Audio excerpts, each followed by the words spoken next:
વલસાડ જિલ્લાના ઔદ્યોગિક નગરી વાપીના ચલા વિસ્તારમાં આવેલ એક શોપિંગ મોલના પાર્કિંગમાં પાર્ક કરેલી એક લક્ઝરિયસ ગાડીના દરવાજો તોડી 25 સપ્ટેમ્બરના રોજ 1 લાખથી વધુ રોકડ રકમ અને મહત્વના દસ્તાવેજોની ચોરી થઈ હતી. દિવાળીના તહેવારો અગાઉ જ થયેલી આ ચોરીના કારણે જિલ્લાભરની પોલીસ દોડતી થઈ ગઈ હતી. ચોરી કરનાર આ ગેંગને ઝડપવા વલસાડ જિલ્લા એલસીબી પોલીસ અને વાપી ટાઉન પોલીસે તમામ દિશામાં તપાસ તેજ કરી હતી. બનાવની જગ્યાના આસપાસના વિસ્તારના સીસીટીવી ફૂટેજ અને ટેકનિકલ એનાલિસિસ સાથે બાતમીદારોના નેટવર્કની મદદથી વલસાડ જિલ્લા એલસીબી પોલીસે આ ગુનામાં સંડોવાયેલા તમિલનાડુના કુખ્યાત ત્રિચી ગેંગના માસ્ટર માઇન્ડ ઉદયકુમાર શેરવેની ધરપકડ કરી છે.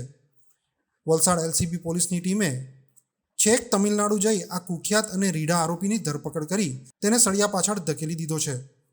લાખોની ચોરીના ગુનામાં વલસાડ જિલ્લા એલસીબી પોલીસના હાથે ઝડપાયેલો આરોપી ઉદયકુમાર સાંતાકુમાર મનુસ્વામી સર્વે હોવાનું બહાર આવ્યું છે.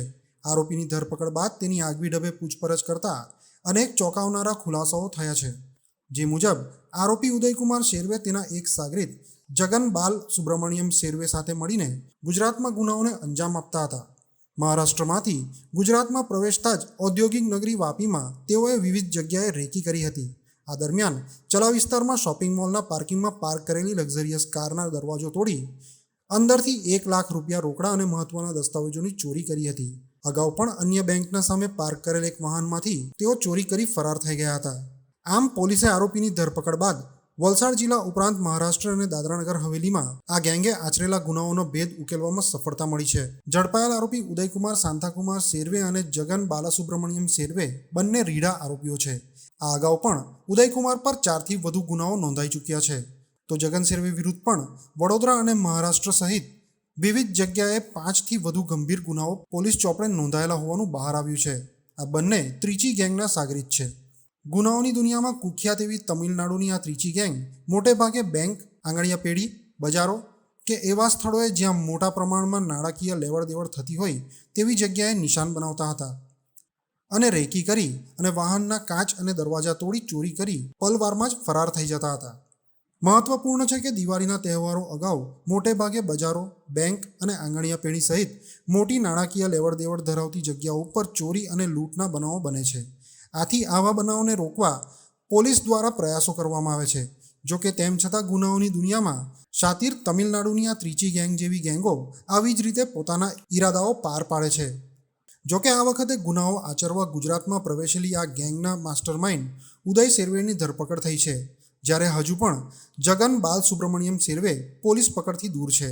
તેને ઝડપવા પોલીસ પ્રયાસ કરી રહી છે. આથી આગામી સમયમાં હજુ આ ગેંગે આચરેલા અનેક ગુનાઓના ભેદ ઉકેલવાની શક્યતાઓ જોવાઈ રહી છે. વાપી ટાઉન વિસ્તારમાં એક ઇનોવા કાર અને એક એક્સયુવી કારના કાચ તોડી અને આ કારમાં મૂકેલી રકમ અને ડોક્યુમેન્ટની ચોરીની ઘટના બનેલી હતી. આ બનાવમાં વાપી શહેર પોલીસે એફઆઈઆર રજીસ્ટર કરેલી અને તપાસ શરૂ કરેલી. આ બનાવમાં કુલ 1 લાખ રૂપિયાની રકમ અને કિંમતી દસ્તાવેજો ચોરાયેલા હતા. બનાવની ગંભીરતાને ધ્યાનમાં લઈ અને વલસાડ જિલ્લા પોલીસ વડા માન્ય શ્રી યુવરાજશ્રી જાડેજા સાહેબની સૂચનાથી વલસાડ પોલીસની અલગ અલગ ટીમો અને વલસાડ પોલીસની ક્રાઇમ બ્રાન્ચ આ ગુનાનો ભેદ ઉકેલવા માટે તપાસમાં લાગેલી હતી. આ તપાસ દરમિયાન વલસાડ પોલીસને મળેલી બાતમી આધારે વલસાડ પોલીસે તમિલનાડુ રાજ્યના તિરુચિલ્લાપલ્લી વિસ્તારમાંથી એક આરોપીની ધરપકડ કરેલ છે. જે આરોપીનું નામ છે ઉદયકુમાર સર્વે. ની પૂછપરછમાં આ વાપી શહેરમાં દાખલ થયેલ 2 ગુના એ સિવાય મુંબઈમાં પણ આ જ પ્રકારના 2 ગુના દાખલ થયેલા હતા, જે પણ વણ શોધાયેલા હતા. સેલવાસમાં પણ ગુનો દાખલ થયેલો હતો, જે પણ વણ શોધાયેલો હતો. આમ કુલ 4 ગુનાનો ભેદ ઉકેલાયો છે. આરોપીનો જો ગુનાહિત ભૂતકાળ ચકાસવામાં આવે તો આ આરોપીઓ અગાઉ વડોદરા શહેરમાં પણ આ જ પ્રકારના ઘણા બધા ગુનામાં પકડાયેલ છે. એ જ રીતે મહારાષ્ટ્ર રાજ્યમાં પણ આ આરોપીઓ અગાઉ ભૂતકાળમાં આ જ પ્રકારના ગુનામાં પકડાયેલા છે. આમ આ વલસાડ પોલીસને આજે ત્રિચી ગેંગ કહેવાય છે, ત્રિચી ગેંગના સભ્યને પકડી અને એક આંતરરાજ્ય ગેંગને પકડવામાં સફળતા મળેલી છે. આરોપી એક ફરાર છે, એ પણ કંઈ ગુનાહિત ઇતિહાસ ધરાવે છે. જે આરોપી પકડાયેલ છે એનો પણ ગુનાહિત ઇતિહાસ છે અને જે આરોપી ફરાર છે એનો પણ ગુનાહિત ઇતિહાસ છે. આ બંને આરોપી જે ત્રિચી ગેંગ કહેવાય છે, ત્રિચી ગેંગના સભ્ય છે. આ આંતરરાજ્ય ગેંગ છે. જે પકડાયેલો આરોપી છે ઉદયકુમાર સર્વે, એ ત્રિચી ગેંગનો સભ્ય છે અને એની પૂછપરછ દરમિયાન જાણવા મળેલ કે એ પોતે અને એનો મિત્ર જગન સર્વે આ બંને સાથે મળી અને બેન્કો, આંગળીયા પેઢી આ વિસ્તારમાં રેકી કરતા હતા અને આ વિસ્તારમાંથી જે મોટી રકમ લઈ અને જે માણસો નીકળે એ કારનો પીછો કરતા હતા અને જ્યારે પણ કાર પાર્ક થાય અને એમને તક મળે એ દરમિયાન આ કારના કાચ તોડી અને કારમાં રાખેલી કિંમતી ચીજવસ્તુઓ એમની ચોરી કરતા હતા અને ચોરી કરેલો મુદ્દામાલ આરોપીઓ આંગળીયા મારફતે પોતાના વતનમાં મોકલાવી દેતા હતા અને ફરીથી બીજી ચોરી કરવાના કામે લાગી જતા હતા.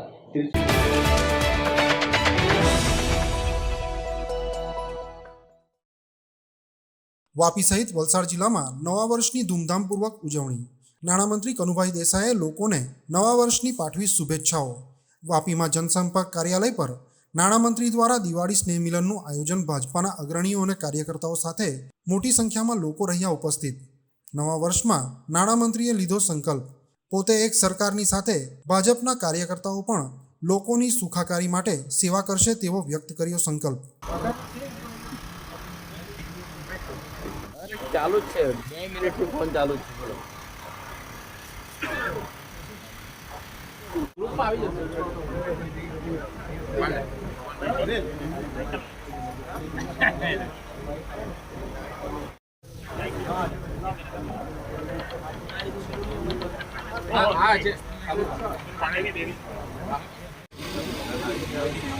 आराम से भेजना, लेकिन मेरा भी भेजना है.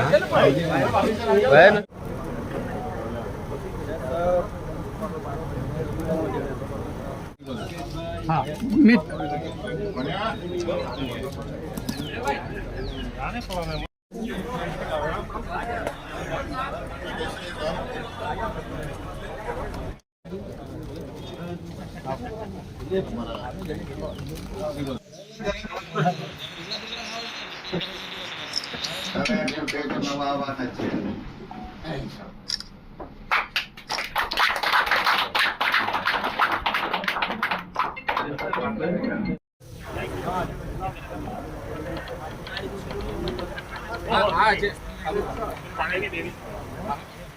ભારત વર્ષ જ્યારે સમગ્ર ભારત દેશમાં આજે નવા વર્ષની ઉજવણી કરી રહ્યું છે ત્યારે આપણા ગુજરાતના પનોતા પુત્ર અને માનનીય વડાપ્રધાન શ્રી માનનીય મોદીજીએ આપેલા સૌનો સાથ સૌનો વિકાસ મંત્રને અભિભૂત કરીને રાજનીતિથી વિકાસની રાજનીતિ કરીને એમણે જે દેશના લોકોને સેવાઓ કરી સંતોષ આપવાનો પ્રયત્ન કર્યો છે.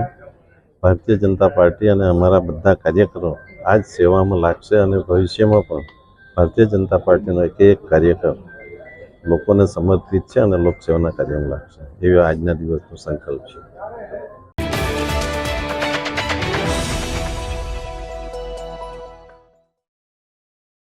વલસાડ જિલ્લામાં પણ નવા વર્ષની ધૂમધામપૂર્વક ઉજવણી કરવામાં આવી હતી. જોકે વલસાડ જિલ્લાના કપરાડા અને ધરમપુર તાલુકા જેવા આદિવાસી વિસ્તારોમાં અનોખી રીતે ગોર નૃત્ય કરી અને નવા વર્ષને વધાવવામાં આવ્યું હતું. જિલ્લાના શહેરી વિસ્તારોની સરખામણીમાં ગ્રામ્ય વિસ્તારમાં ભારે ઉત્સાહપૂર્વક નવા વર્ષને વધાવવામાં આવ્યું હતું. વલસાડ જિલ્લાના કપરાડા ધારાસભ્ય અને રાજ્યના પૂર્વ મંત્રી જીતુભાઈ ચૌધરીના ઘરે પણ આ વર્ષે પણ મેળા જેવો માહોલ જામ્યો હતો. આ વર્ષે તેમના ઘરે નવા વર્ષના અભિનંદન માટે જાહેર કાર્યક્રમનું આયોજન કરવામાં આવ્યું હતું. મહત્વપૂર્ણ છે કે કપરાડા અને ધરમપુર તાલુકા જેવા આદિવાસી વિસ્તારોમાં પરંપરાગત રીતે નવા વર્ષને આવકારવામાં આવે છે અને નવા પાકની ખુશીમાં આદિવાસીઓ ઘોર નૃત્ય કરે છે. આ વિસ્તારમાં ઘેરૈયા ટોળકીઓ ગામે ગામ ફરે છે અને લોકોને માતાજીના આશીર્વાદ આપે છે. ઘેરૈયા ટોળકીને યજમાન પરિવારો ઉત્સાહપૂર્વક આવકારે છે. ત્યારે કપરાડાના ધારાસભ્ય અને રાજ્યના પૂર્વ નર્મદા કલ્પસર અને પાણી પુરવઠા મંત્રી જીતુભાઈ ચૌધરીના ઘરે પણ ઘેરૈયા ટોળકીઓ પહોંચી અને પરંપરાગત રીતે નવા વર્ષની ઉજવણી કરી હતી. આમ વર્ષો જૂની આ પરંપરા આ વખતે પણ યથાવત રહી હતી. જીતુભાઈ ચૌધરીએ પણ આ સાંસ્કૃતિક પરંપરાને બિરદાવી હતી. પેઢીઓથી ચાલતી આ પરંપરાને યુવા પેઢી પણ ઉત્સાહપૂર્વક આગળ વધારી રહી છે. તો વલસાડ ડાંગના સાંસદ ધવલ પટેલના ઘરે પણ ઘેરૈયા ટોળકીએ ગોર નૃત્ય કરી નવા વર્ષની શુભેચ્છા પાઠવી આશીર્વાદ આપ્યા હતા.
સૌથી પહેલાં તો અમારા કપરાડા વિધાનસભા મત વિસ્તાર અને તમામ કાર્યકર્તા આગેવાનો ભાઈઓ બહેનો વડીલો યુવાનોને નૂતન વર્ષ નવા વર્ષની નૂતન વર્ષ અભિનંદન આપું છું.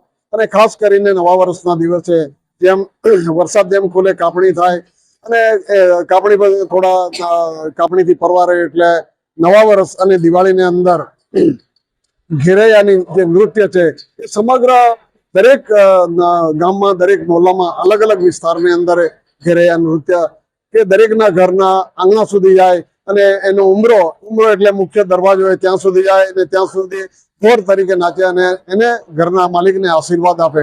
એટલે આશીર્વાદ આપે કે આખું વર્ષ એમનું શુભ અને આખું વર્ષ સારું જાય અને દરેક શુભ કાર્યમાં સફળતા મળે તેની આશીર્વાદ આપતા હોય છે. ઘેરિયા એક માતાજીનું એક નૃત્ય છે. મારે પાનેરા ગઢ પર મારા વર્ષો પહેલા કોળી સમાજ જે છે, કોળી સમાજ, ત્યાર પછી ધોળિયા સમાજ, પછી બીજું અન્ય સમાજ, બધા જ સમાજો ભેગા મળીને ઘોરિયા નૃત્યનો કાર્યક્રમ કરે છે. ત્યારે આરાસુરી મારી પાનેરામાંની માતા અને સમગ્ર ગામમાં જે અનદેવી માતા હોય અને દરેક ગામમાં નાના મોટા મંદિરો હોય એ મંદિરો ઉપર જઈને ઘેરૈયા નૃત્ય કરીને દરેકના ઘરે આશીર્વાદ આપતા હોય છે. ત્યારે એ વર્ષોની હજારો વર્ષો પહેલાની પરંપરા ચાલતી આવેલી છે અને આજે પણ કરી રહ્યા છે.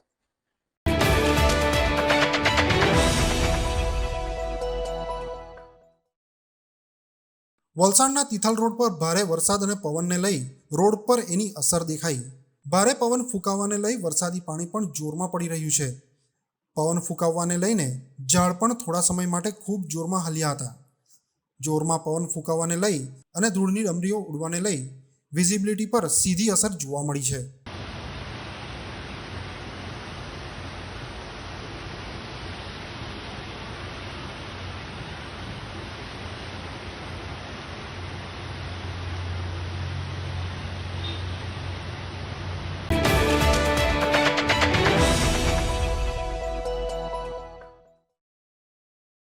વલસાડ જિલ્લામાં મેઘરાજાએ નવા વર્ષની મજા બગાડી. વલસાડ જિલ્લાના વાતાવરણમાં પલટો. વલસાડ જિલ્લાના કેટલાક વિસ્તારમાં વરસાદ. ઉમરગામ અને ભીલાડ આસપાસના વિસ્તારમાં વરસાદ. દાદરાનગર હવેલી સેલવાસ વિસ્તારમાં પણ છૂટોછવાયો વરસાદ. જિલ્લામાં વરસાદની હવામાન વિભાગની આગાહી.